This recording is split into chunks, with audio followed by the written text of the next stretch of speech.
This is another impromptu tag team point of view. I'm PM Knight along here with Edward 2962, and we're going to be addressing a number of the points that Zipblockgory was talking about on his video, as well as people that he was in contact with, like um, um, Grand Theft Analysis and Otaku Assemble. Mm. And one of the things that Zip had mentioned was just in general, um, speaking with people, whether he was talking to them on phone, be it cell phone, regular phone, Skype, whether he's talking to them face to face.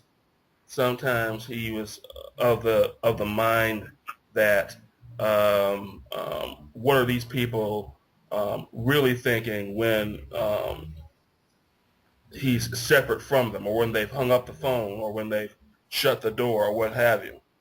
And my view on that kind of thing is uh, to have those kind of doubts, from my perspective, is kind of wasted energy, because ultimately you never know what's on the other person's mind, and that to take the burden upon yourself to uh, be wondering whether or not this person's legit or that person isn't, is not doing anything substantive to help you out.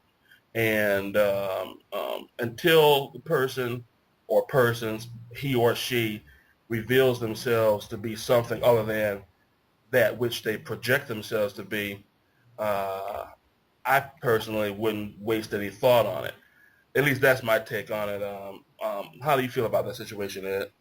I pretty much agree. I tend to give people the benefit of the doubt until they've crossed a certain line or gone too far with something. You know what I mean? Mm-hmm. Um, that's just how that goes. I mean, you could say you never know what's truly going on in somebody's heart or somebody's mind, but and I mean that's just part of dealing with I don't know, just dealing with people in general, dealing with human nature. You know what I mean? Mm-hmm. I mean, how many times do people end up getting married to somebody and being like, oh, before we were married, this person was this way, but after we got married, I found out about all these other things about them or whatever. So, I mean, And you that could can't be somebody of always, the same race. oh yeah, definitely, definitely. You know what I mean? I mean, you can't always go into, uh, I mean, you kind of, I mean, sure, you might be on guard with people you don't know or that you just met, but you can't always go into situations when you first meet people where you're like, okay, does this person really like me, or are they up to something? Or sure, they seem cool, but maybe they've got, whatever skeletons, or maybe they're harboring whatever strange beliefs. I mean, you can't always go in there pondering, what if, or maybe, or what, you know what I mean? Right. Uh, Ultimately, that's only going to, I mean, be guarded if you must or whatever, but ultimately, if you just keep pondering and pondering and pondering that sort of thing without any sort of evidence, that, somebody's on some shenanigans, you're just going to, drive yourself crazy. You know what I mean? Mm-hmm. So, Yeah, yeah. I also took down like a note or two from a few of the commenters on actually the two videos that Zip had done on the topic. mhm. Um, and one of them, one thing that kept coming up from different commenters was asserting the point of view that we're all, of the human race. And that reminded me, I don't know if you remember this lady's name, but um, there was a show on BET, a show, a channel, a network I know that Zip's not that fond of, but there was a host on BET who did a talk show, and she would always end the talk show by saying, we are of varying ethnicities, but only one race, the human race. And I Mhm. really wish that there were more people that, thought along those lines, as opposed Sure. to just, just spouting off because someone is different from themselves. Sure. Sure.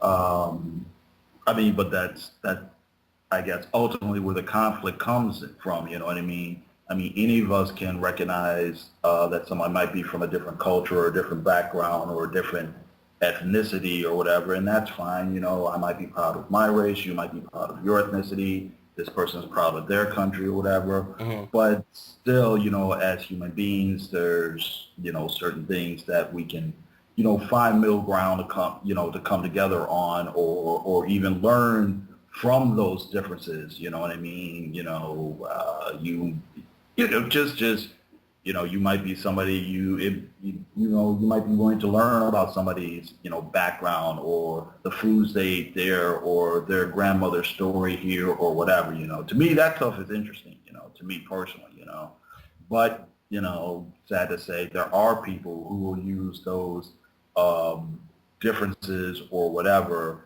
and you know, use them as ways to either build themselves up, or I should say build themselves up by putting other people down, Hmm. or see that those differences are, you know, barriers, and that, you know, these other people are then there for people they need to compete against in a negative way. You know what I mean? Hmm. You know, the so and so's are stealing our jobs, or the such and suches are stealing our women's, or if we let this person do this, then they're gonna take over, or whatever. You know what I mean? Right. So. Yeah.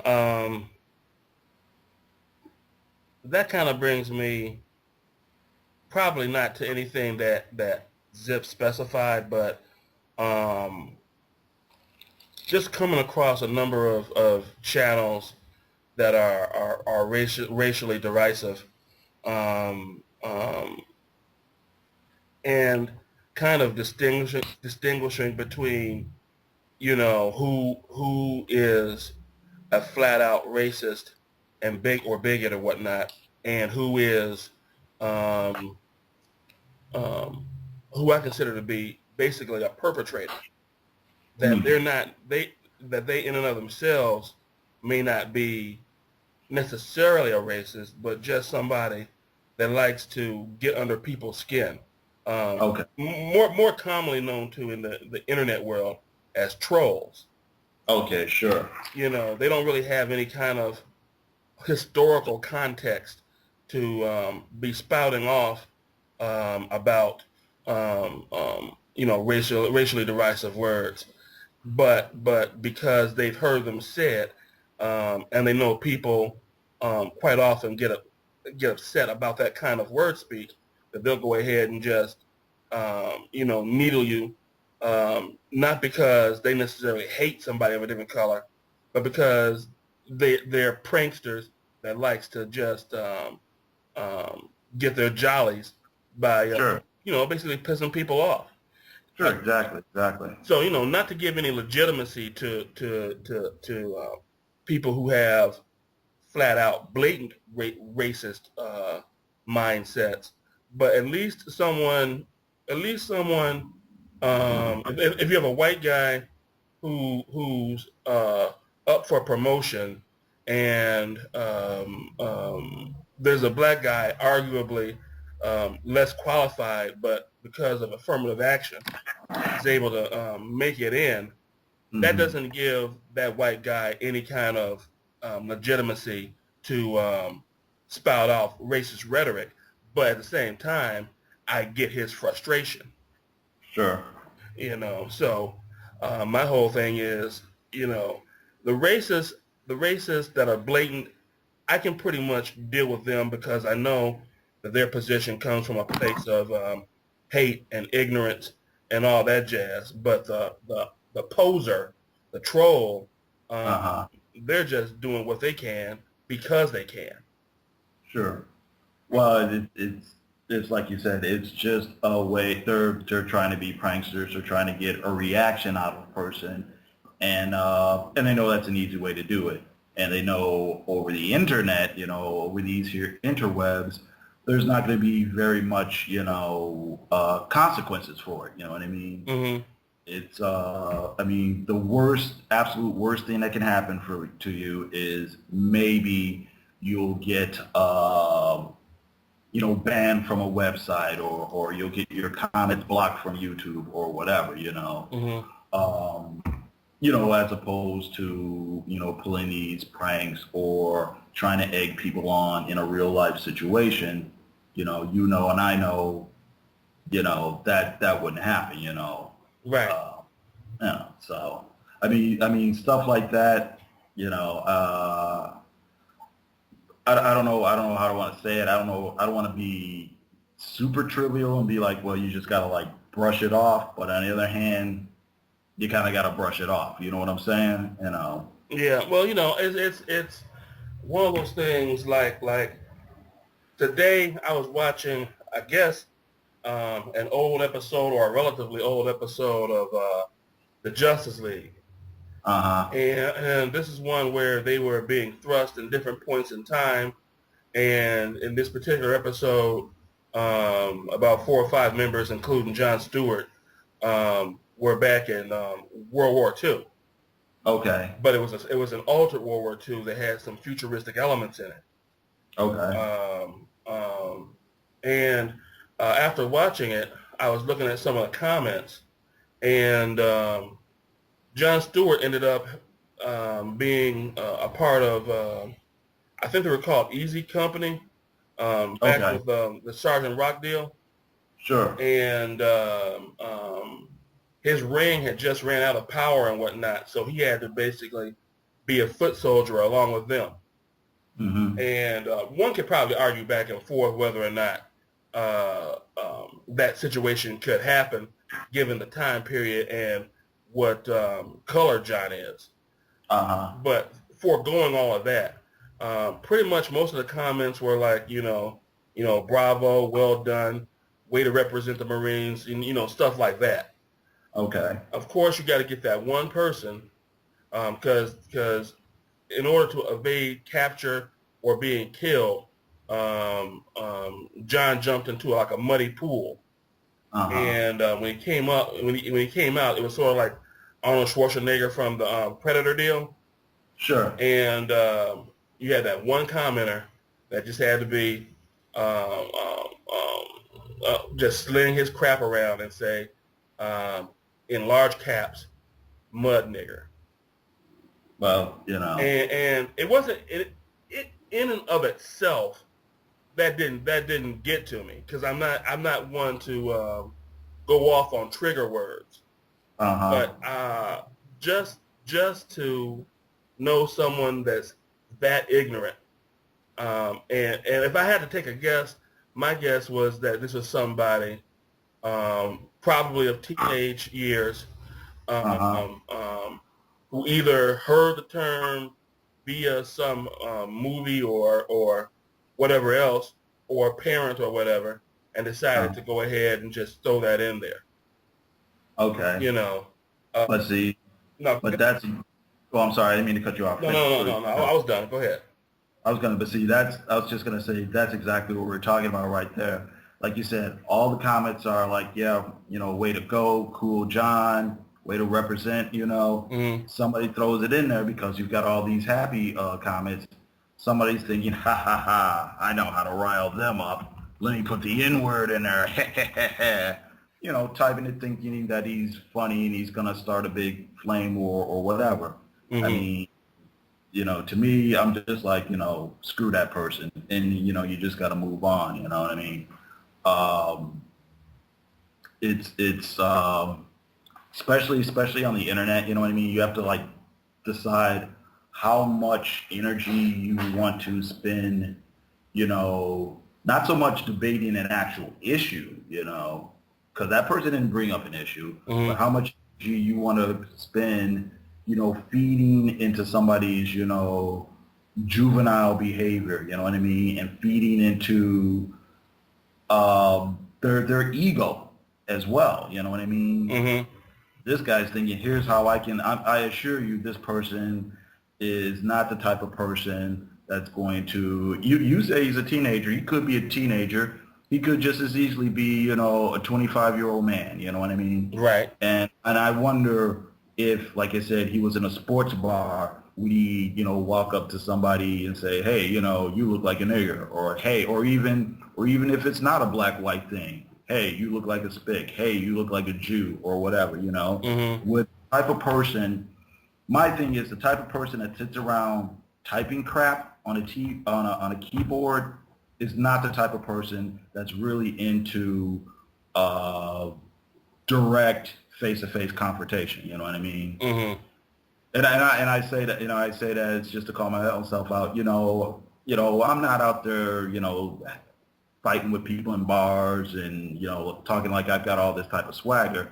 On the other hand, I try not to, you know, talk a whole lot of crap on the internet too. You know what I mean? I'm not going to say anything to you that I wouldn't say, you know, over the phone or if we met face to face or anything. You know what I mean?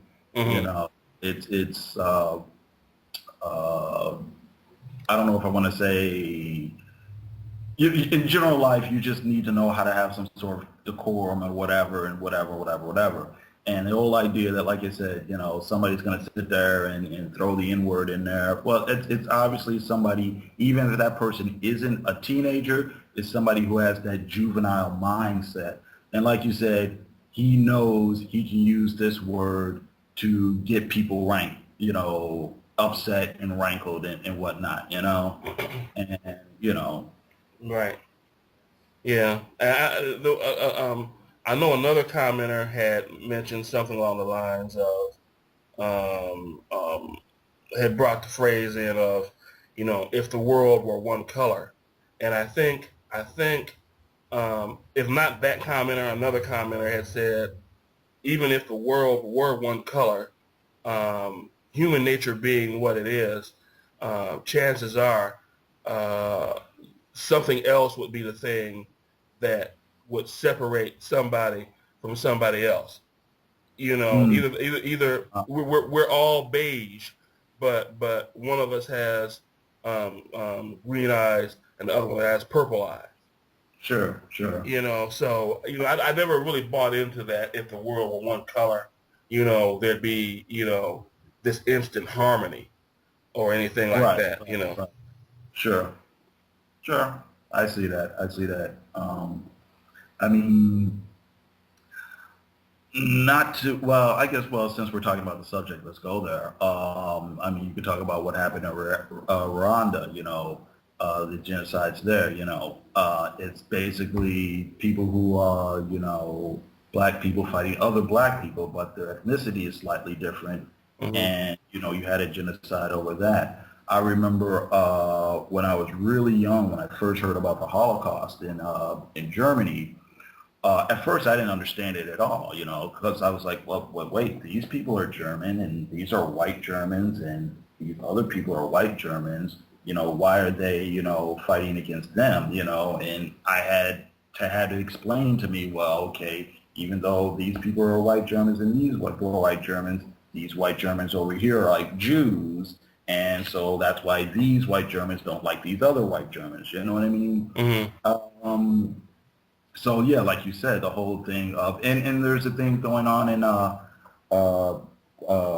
what was going on a few years, well, it's more than a few years ago, but you know, the Bosnian situations, which is more, you know, so-called ethnic cleansing, you know. Right. And as Americans, or as an American, I'll speak for myself.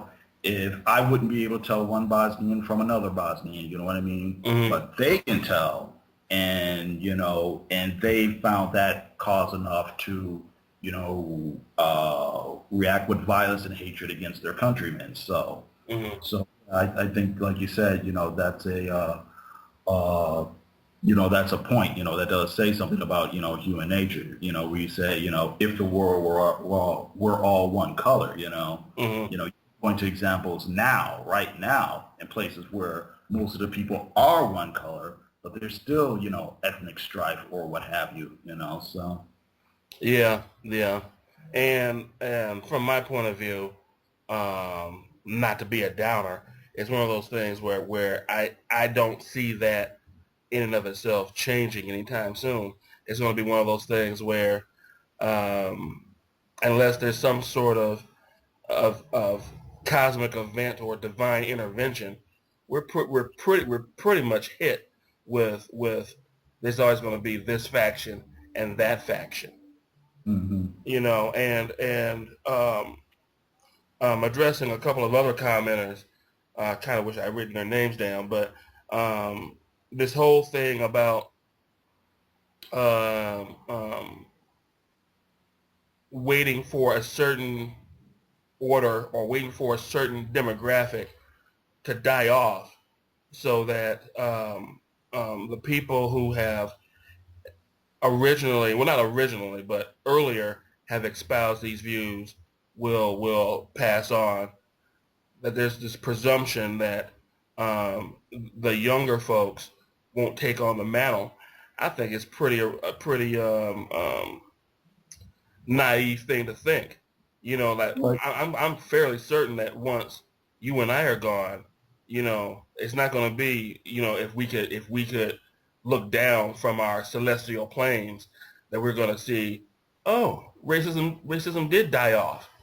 I pretty much think it's going to be the same old, same old. I think it's, I think the roots have been laid so deep that I can't count how many generations it would take for, that kind of thing in and of itself to die off. At least not from my point of view. How about you? Hmm. Well, it just depends. I mean, I understand how people say that because you could say, well, if you go back, however many generations, well, people were very uptight about this certain thing in society or that certain thing or, this stigma versus that stigma versus the next stigma and how, you might say people who are maybe just a little bit younger than us are less, uptight about certain racial matters and so on and so forth than say people who are a little bit older. But, the thing is, while some people might, how do I want to say this, might, like one generation might, I don't know if I want to say grow out of it or might not be as uptight, so to speak, or whatever. But there are other people because maybe their parents or whatever just didn't make a big deal out of whatever issue. There are other people whose parents or elders make certain to drill those ideas into them. You know what I mean? Absolutely. They're, so I mean, it's just one of those things. Yeah, I don't think it's a case of like, like you said, you or I die off two or three generations later, there's no more racism in America or there's no more racism in the world. There are people who are still prejudiced against Jews. It's funny to me to find out there are people still prejudiced against like, you know, Catholics, you know what I mean? It's like, but wait a minute, you believe in Jesus and these people believe in Jesus. Why are you hating on them? You know what I mean? Hmm. But because they grew up in some household, and I know religion is not the same thing as race, but Hmm. just on a broader scale of like prejudice and how it gets handed down and so on and so forth. I Right. mean, some people just have it drilled into them. Uh, you know, I don't like these people who belong to this group or this demographic, and their offspring, following their footsteps. Right.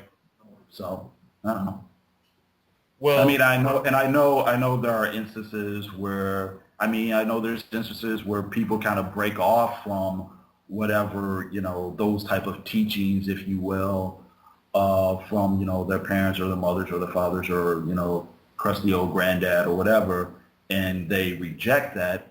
But I gotta say, I've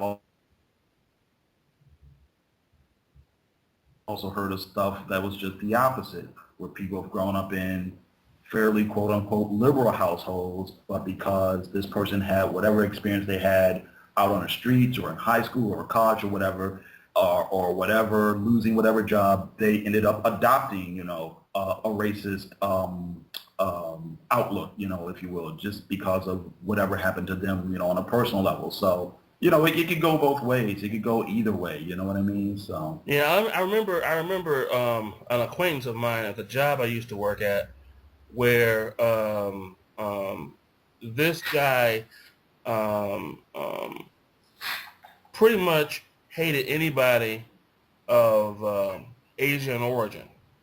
Okay. And I would ask him because he dealt with a lot of stuff dealing with war type things as far as like the Viet Congo and stuff like that. Okay. And I would ask him, I'd say, how is it that you left a situation like that with a strong disdain for Vietnamese people and other people of Asian descent, yet someone else that was in a similar predicament ends up marrying somebody of that Asian descent. Sure. And he really didn't have a response on the ready for me. Okay. It was basically just that was just how he felt, and that was it. So that for me that still basically um, remains a mystery. Okay. Well, because it wasn't based, like you said, he didn't have a ready answer for you because it wasn't. It's not it's not a logical thing all the time. It's not always a mathematical thing. Like Hmm. you said, whatever happened to him, he internalized it, and then in his mind, he had the emotional reaction of those Asian people are to blame for my, pain or my discomfort or whatever. And that just solidified in his mind. Whereas somebody else, like you said, went through that same situation and probably just wrote it off to, fate, circumstances. I was in a certain place to do a certain job. Some things went bad, some things went good, whatever. But he met some other people there and he did not, he didn't personalize it that way. He said, okay, maybe Vietnam stinks, but this person here is good. So, I'll marry this person, Right. and people process things differently. People internalize things differently. Yeah. Yeah. I remember, I remember seeing this like uh, this was years ago. This was like in the early mid '90s on I can't remember which talk show I was watching, but it was like when like every other person had like a talk show on TV, all the Jenny Jones type shows, and I think Tempest Bledsoe had a show, and Ricky Lake had a show, all that type of stuff. Mm-hmm. And it was kind of a show dealing with racial matters and things of that sort. You know what I mean? And the guest they had on this particular show was this mother who had a daughter, and she didn't like the fact that her daughter was dating a Hispanic man, a Mexican man, or whatever, right? Right. And somebody in the audience got up and said, well, why is it that, you don't like, blacks and Hispanics and Asians and everything like that? And the mother, was quick to clarify. She's like, no, no, or Asians or anybody else. I just have a problem with Mexicans. And it came out because she had, got involved with a Mexican dude who, treated her very poorly and made, I can't remember exactly the details, but it was like because she had a bad experience with that one Hispanic man, so now all Hispanic people are bad. Mm-hmm. So you know what I mean? That's how she processed it. You know what I mean? Yeah. You know. That kind of perspective has always tripped me out too because when you take it upon yourself to have a one-on-one with somebody and they happen to be of a different ethnic origin and things don't go in accordance with how you like them to, I've never gotten the whole you blame a group for an individual because if you were the Mhm. same ethnicity as you were, would you be blaming your own ethnicity? Would you reject your own ethnicity? I'm sure somebody somewhere has, but Uh-huh. largely that would not be the case. Sure, sure. You know. But that's how some people think. I mean, I don't have a real good answer for it other than it's a weird emotional generalization that people will make. I mean, and maybe it's just a case of you can say, all right, I'm part of this particular ethnic group, but I know all these different types of people within my ethnic group, different types of personalities and moral standings and so on and so forth. And so while I've grown up in this environment, maybe another black person did something bad to me. Let's see, I'm around all these other black people who've done something good for me. Mm-hmm. So I don't generalize that way, but maybe I've never met a white person or an Asian person. So when I go out and date that Asian person, and she takes advantage of me or does something bad or cheats on me, then I go, oh, so that's how those Asians are. Mm-hmm. And people make those types of generalizations. Mm-hmm. And they'll and some people like write it off. Some people go, okay, well, I dated that one Asian. She was a bad person, but you don't hold it against other Asian people, but other people will. I Mm-hmm. mean, Mm-hmm. And I guess there was also a little bit of talk where Zip was talking about peers. Well, I wrote it down here as peers slash family. mm, Whereas if you're, dating someone um, outside your ethnic origin, dealing with some people who are your peers, your friends, or whatever, and certain family members that take umbrage with what it is you're doing. And I think uh-huh, I think I think Zip pretty much hit the nail on the head when he was basically saying, kind of indelicately, but he kind of said, screw them. You know, mm, their life is pretty much theirs to lead, and sure. his life, as is our lives, are ours to lead. Oh, And sure. if you you know, if you can't get with that, then you pretty much need to get out. I'm paraphrasing big time, but that was, the essential gist. Sure, sure. Yeah. Well, but let's see, that shows you that Zip actually has a certain amount of, I guess, what do I want to say? I guess I want to say strength of character because Yeah. he was able to, make that call. I Absolutely. think, you know what I mean? And I think, I mean, I don't know anything about his personal life, but I'm gathering it's working for him. They say, why are you dating this person or why are you friends with that person? And he still continues to associate with the people he wants to associate with. And look, he's also still part of his family. You know what I mean? Right. You know what I mean? They haven't disowned him or anything. So he was able to make that stand for himself, and it's obviously working for him.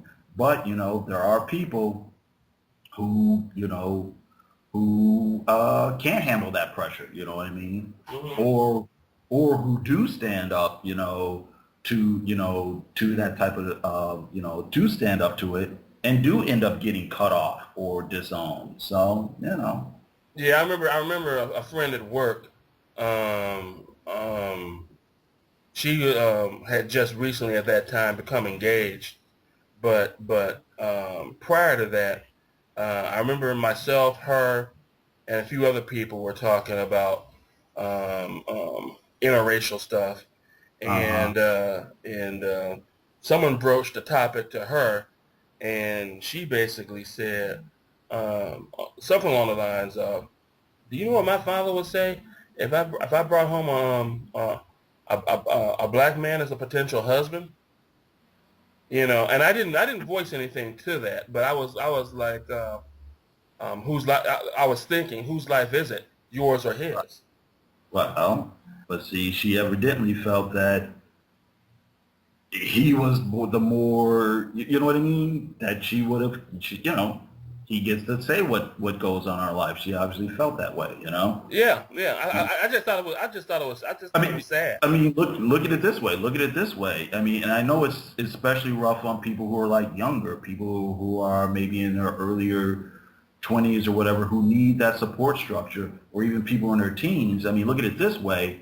Look at how it goes for stuff that's something that's not even as serious as this. Look how it goes in like high school, where you're just friends with you know, the uncool people at the cool lunch table. Wait, does that make any sense? You're hanging around with too many kids from the uncool table instead of hanging out with the kids at the cool table. So all the kids at the cool table, you know, ostracize you, you know. Hmm. And a lot of people can't, you know, don't want to deal with that pressure. And that's just, you know, trivial stuff, you know what I mean? So think how it is for certain people when it is about, you know, race or ethnicity or, you know, marrying somebody of a different religion or whatever, you know what I mean? Right. So, you know, I mean, Well, I'm gonna. Oh, go ahead. oh, I was just gonna say it's a real heavy thing for you know just people just in general, and you know some people can can deal with that pressure and some people can't, you know. So Yeah. Um, I'm gonna essentially make this right here the end of part one. mm, I'm gonna keep the tape rolling, but okay,